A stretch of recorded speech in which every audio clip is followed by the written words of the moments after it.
મારું નામ અશોકભાઈ કાસડિયા, સોસાયટીનો પ્રમુખ છું, ઉપપ્રમુખ. અને આ 3 તારીખે રંજનબેન વસોયા ભૂતપૂર્વ કોર્પોરેટરે કમ્પ્લેન લખાવેલી છે.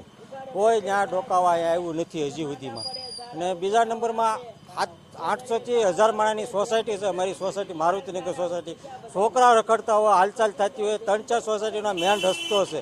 રોગશાળા થાય, ડેન્ગ્યુ થાય, આ થાય તે થાય, તો આ કોઈ સાપ કોઈ ડોકાવે નથી. હું આગળ સાપ ઝોન ઓફિસર હું ખુદ જઈ આવ્યો, આનો શૂટિંગ ઉતારી મારા મોબાઈલમાં શૂટિંગ છે, ત્યાં લઈને ગયો.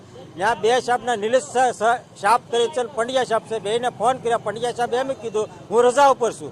નિલેશ સાહેબે મને એવું કીધું હું આગળ માણસોને મોકલું છું તો જોઈ જાય.